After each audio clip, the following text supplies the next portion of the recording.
is about me meeting you, about you guys learning a little bit about the company, and about us starting to explore some of the ideas, some of the themes and notions that are in the show. And that's the work that we do in these workshops. It's about exploring different points of view. A great trait to be able to do, to consider issues from another point of view. But as actors, it's like super important. And that's what we hope that these workshops will do, allow us to look at the issues in the play and not just share what we think, but also consider what other people might think. Zebra ball. Ha! Zebra ball. Ha! Zebra ball. Drop ball. Drop ball. Ha! Take a ball, take a ball.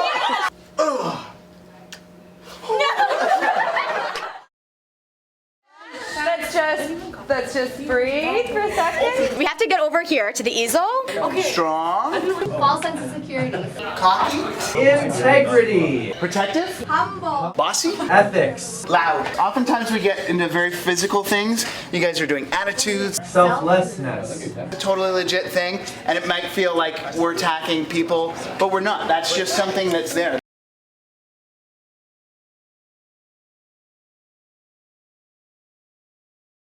Thoughts, questions, things that confuse you, things you like, things that surprise you. What resonated? The show is able to portray how a men's magazine sees a woman's body and how a women's magazine sees a woman's body. I really like the set changes. I think that was really cool. I liked how the actors are able to keep their accent. We find out she's 14. Picture, how did that make you guys feel? She did look like an adult. And then to think that it's a 14-year-old girl, like that was a little... Oh yeah, she looks really nice, and then they're like, oh yeah, she's 13, and they're like, oh. But when I first saw the picture, I kind of forgot because she did not look like she's 14. But I still got the surprise. It was startling, yeah. Text. Like when you read your lines, you like sit there and think of what they're thinking or what's the real meaning behind what they're saying. There's always a reason why we do what we do, whether we're consciously or subconsciously aware. My scripts are a mess of notes. It's your job to make you fit into what that is on that page.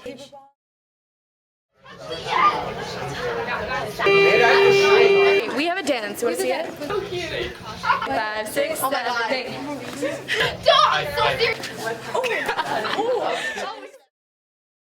You were going to do a sculpture. Okay, I like that. You're an artist of your own. Materials. I want you to tell me a line of dialogue. Controlled? Is he controlled or controlling? Controlling. Is anyone in this sculpture not popular? Ashley might not look popular. like- She's yeah. looking down. She looks more sad. It's like she's like mad at the world or something.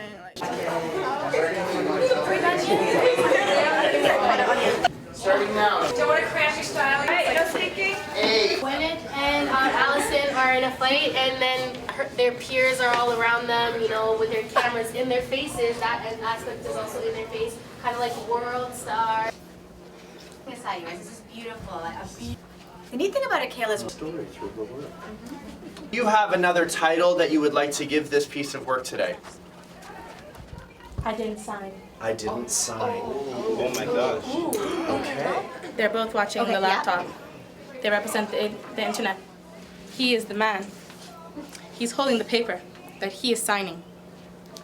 You are signing away her freedom and giving it to them.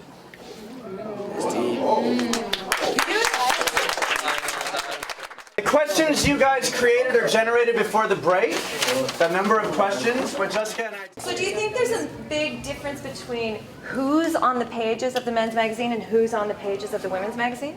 So is there one we want to start with, more interesting? Again, we're going to be looking, can you strongly agree, can you strongly disagree, can you... Statement is, Doghouse is more damaging to women than Elektra. I, as Miranda, believe that Doghouse Magazine is giving men an unrealistic impression of what the perfect woman is like. Elektra is actually making women come together and be strong. Those aren't real women.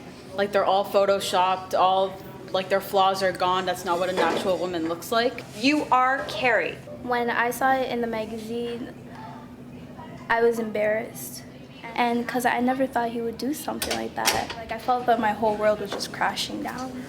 I think I've lost my innocence. My dignity, because I embarrassed my parents. I feel really hurt. For me, some opportunities may be closed. I feel used. And some opportunities that I don't necessarily want to look at, now they're wide open and And really betrayed. I don't want to go there. Are there different standards for men and women? Who has power? Who has more pressure? Who has a voice? Do we respond differently to power in the sexes? Every James Bond movie, he sleeps with a woman, and then someone was like, what if it was a woman who went around sleeping with every man? Everyone would think, oh, you're slut. I feel like there's this big stereotype that men are, for lack of term, horny than girls. So like when men cheat, people say keep it in your pants, but why is it when a woman cheats, it's, oh, you're not treating her right, so of course she's gonna go out to eat. To judge sexual behavior in men and women differently. Strongly agree. Strongly disagree. Before, guys can go around and sleep with whoever they want, and then when they come back, all their guys' friends are gonna be like, oh, you scored a chick, wow. But when a woman does that, oh my god, you're such a slut. And also, you know how older women who go after younger guys, oh, they're called cougars? Yeah. But when older men go after younger girls, it's just normal, They're called men. Yeah. Like if you are a very, very shy person and then you want to have your voice heard, many people aren't going to listen because they don't really know you. And ageism comes into this probably because like a parent, for example, and your voice can be heard excessively. If you're like my age, your voice, nobody will pay attention to you if you're female and you're trying to put your opinion into something. Do you think that people will pay more attention to a person your age who's a boy? Like a guy? Yes. Yeah. Okay. Yeah. Media is now showing us as we get older, oh, this is how you have to look at it. This is how you're supposed to be. It's breaking down everybody else's way of how we're supposed to look at it. Beauty standard can never be fair because there shouldn't be a standard because it's subjective and it's just different for everyone else. Sometimes it's just yourself. Sometimes you just don't like things about yourself before even being exposed to media. Some people go their whole lives with not care about what the media thinks, and they do their own thing, and people find that beautiful. They find that person's originality beautiful. So I think it's fair because it's even. There's two sides to the story. Oh, is this the fair side? Why am I always doing this? Okay, well, this is embarrassing. Really? Okay, well, I don't know, I just feel like media and just going to school and your classmates, everything, we make beauty and the way you look so important. It's it comes before anything, before what you do, before what you can offer the world. I just feel why is it your looks is the only thing considered as beauty and not the way you think, your mindset and everything that you can offer and the way you help people. That's beautiful to me. I don't really care how you look. I care what you do and what you think. Guys have a standard, yes, but girls do too. I think it's not that there's a difference, but I feel like guys' standard of beauty is publicized more or it's talked about more. The lack of representation in the media is appalling. People of color in general, because it's so bad. Amazing work, guys.